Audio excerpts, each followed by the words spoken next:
Assalamualaikum warahmatullahi wabarakatuh. Perkenalkan, nama saya Kardiani Karim dengan NIM 1057211111919 dari kelas FM 19D. Pada video kali ini saya akan membahas tentang rasio aktivitas dengan menghitung rasio pada sebuah perusahaan. Rasio aktivitas merupakan rasio yang digunakan untuk melihat efisiensi atau efektivitas perusahaan dalam pemanfaatan sumber daya atau aset aktif yang dimiliki oleh suatu perusahaan. Adapun jenis-jenis rasio aktivitas, yang pertama perputaran piutang atau receivable turnover, yang kedua perputaran persediaan atau inventory turnover, yang ketiga perputaran modal kerja atau working capital turnover, yang keempat perputaran aktiva tetap atau fixed asset turnover, dan yang terakhir perputaran aktiva atau aset turnover. Yang pertama, perputaran piutang.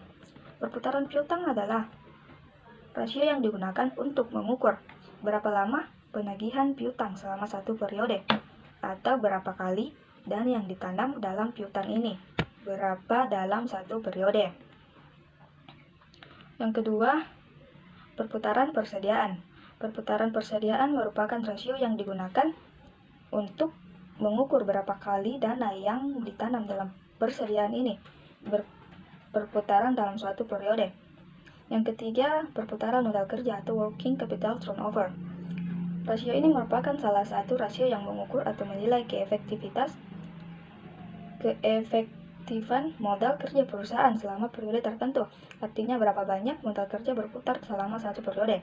Yang keempat, fixed asset turnover merupakan rasio yang digunakan untuk mengukur berapa kali dana yang ditanam dalam aktiva tetap berputaran dalam satu periode. Dan yang terakhir, total asset turnover. Rasio ini merupakan rasio yang digunakan untuk mengukur perputaran semua aktiva yang dimiliki perusahaan dan mengukur berapa jumlah penjualan yang diperoleh dari tiap rupiah aktiva.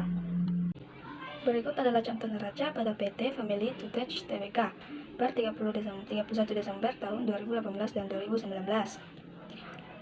Yang pertama, perputaran piutang atau receivable turnover tahun 2018 sebanyak 12 kali dan tahun 2019 sebanyak 15,5 kali.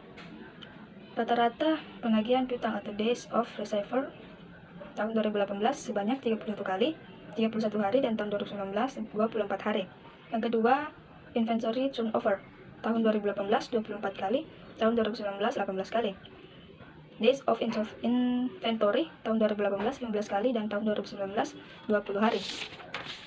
Yang ketiga, working capital turnover tahun 2018 sebanyak 3,7 kali, dan 2019 4,2 kali. Fixed asset turnover tahun 2018 2,5 kali, dan 2019 2,2 kali. Yang terakhir, total asset turnover tahun 2018 itu 1,42 kali, dan tahun 2019 1,4 kali. Berikut adalah hasil pengukuran. Yang pertama, receivable turnover. Jika rata-rata industri untuk perputaran piutang adalah 15 kali, maka untuk tahun 2018 dapat dikatakan penagihan piutang yang dilakukan manajemen dianggap tidak berhasil, namun untuk tahun 2019 dianggap berhasil karena melebihi rata-rata industri. Apabila rata-rata industri untuk inventory turnover adalah 20 kali, berarti inventory turnover lebih baik perusahaan tidak menahan persediaan dalam jumlah yang berlebihan. Yang ketiga, jika rata-rata industri untuk perputaran modal kerja adalah 6 kali, keadaan perusahaan untuk tahun 2018 dan 2019 dinilai kurang baik karena masih di bawah rata-rata industri.